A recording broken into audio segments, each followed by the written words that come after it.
بسم اللہ الرحمن الرحیم۔ ویلکم ٹو مائی چینل صراط مستقیم۔ کسی خاص فرد یا واقعہ پر نازل ہونے والی قرآنی آیات میں سے آج ہم دیکھیں گے سورۃ التوبہ کی آیت نمبر 118 اور 119۔ ان آیات کا ترجمہ اس طرح سے ہے: جنگ سے پیچھے رہ جانے والے ان تینوں پر بھی، جن کے لیے زمین اپنی کشادگی کے باوجود تنگ ہو گئی تھی اور خود ان کی اپنی جانیں بھی ان کے لیے تنگ ہو گئیں، اور پھر انہوں نے یقین کر لیا کہ اللہ کے سوا ان کے لیے کوئی جاہ پناہ نہیں۔ پھر اللہ تعالیٰ نے ان کی طرف توجہ فرمائی تاکہ وہ اللہ سے توبہ کریں۔ یقیناً اللہ تعالیٰ توجہ فرمانے والا اور رحم کرنے والا ہے۔ اے ایمان والو، اللہ تعالیٰ سے ڈرتے رہو اور سچوں کے ساتھی بن جاؤ۔ یہ آیت حضرت کعب بن مالک، حضرت مرارہ بن ربیع اور حضرت ہلال بن امیہ کے بارے میں نازل ہوئی تھی، اور واقعہ کچھ اس طرح سے ہے۔ حضرت کعب نے سارا واقعہ خود اپنی زبانی بیان فرمایا ہے کہ میں تبوک کے علاوہ تمام جنگوں میں شریک رہا، اسی طرح میں بیعت عقبہ ثانی میں بھی شریک تھا۔ حضور صلی اللہ علیہ وآلہ وسلم نے جب تبوک جانے کا حکم دیا تو میرے پاس اللہ کا دیا ہوا بہت کچھ تھا۔ میں یہی سوچتا رہا کہ میں ایک دن تیاری کر لوں گا اور چلا جاؤں گا، حتیٰ کہ قافلہ چلا گیا، اور پھر میں نے یہی سوچا کہ میں تیز رفتار سواری پر ان سے جا ملوں گا۔ آخر سوچتے ہوئے مجھے بہت دیر ہو گئی اور میں نہ جا سکا۔ جب بازار جاتا تو منافقوں کو دیکھ کر شرمندگی ہوتی۔ آخر حضور صلی اللہ علیہ وآلہ وسلم تبوک سے واپس آ گئے تو منافق آپ کے پاس جاتے، کوئی نہ کوئی بہانہ کرتے اور واپس آ جاتے۔ میں بھی حاضر خدمت ہوا تو آپ صلی اللہ علیہ وآلہ وسلم نے فرمایا کہ کعب کیا بات ہے، تم نہیں گئے؟ میں نے عرض کی کہ حضور اکرم صلی اللہ علیہ وآلہ وسلم میرے پاس کوئی بہانہ نہیں ہے، اللہ تعالیٰ نے مجھے سب کچھ دیا ہوا تھا، مگر میں غفلت کی وجہ سے نہ جا سکا۔ آپ حضور صلی اللہ علیہ وآلہ وسلم نے فرمایا کہ تم نے سچ کہا، اب تیرا معاملہ اللہ تعالیٰ کے سپرد ہے۔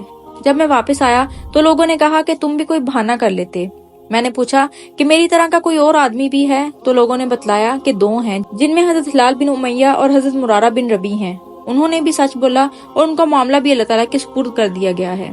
چند دنوں کے بعد حضور صلی اللہ علیہ وآلہ وسلم نے تمام صحابہ رضی اللہ تعالیٰ عنہ کو ہدایت کی کہ ان کے ساتھ بول چال بند کر دی جائے، چنانچہ ہم جس صحابی کو بھی بلاتے تو وہ ہمارے ساتھ بات نہ کرتا۔ اس طرح 40 راتیں گزر گئی۔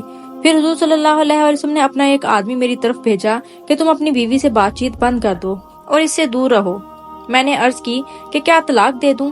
آپ صلی اللہ علیہ وآلہ وسلم نے فرمایا کہ نہیں، طلاق نہ دو۔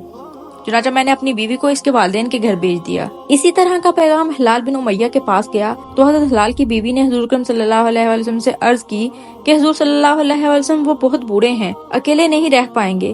تو حضور صلی اللہ علیہ وآلہ وسلم نے فرمایا تم اس کی خدمت کرو لیکن ہم بستری نہ کرنا۔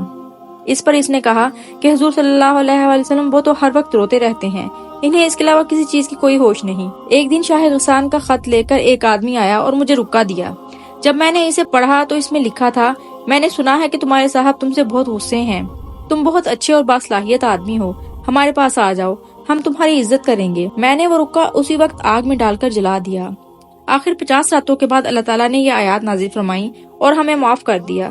جو آدمی مجھے خبر دینے کے لیے آیا تھا میں نے اپنے کپڑے اسے دے دیے اور حضور صلی اللہ علیہ وآلہ وسلم کی خدمت میں حاضر ہو کر عرض کی کہ اس خوشی میں اپنا تمام مال اللہ کی راہ میں صدقہ کرتا ہوں۔ اس پر حضور صلی اللہ علیہ وآلہ وسلم نے فرمایا کہ کچھ اپنے پاس رکھ لو۔ اس پر میں نے خیبر کا مال اپنے پاس رکھ دیا اور باقی سب مال صدقہ کر دیا۔ دین کی بات سن کر آگے پہنچانا صدقہ جاریہ ہے۔ اس طرح کی مزید ویڈیوز کے لیے میرے چینل کو سبسکرائب کرنا مت بھولیں۔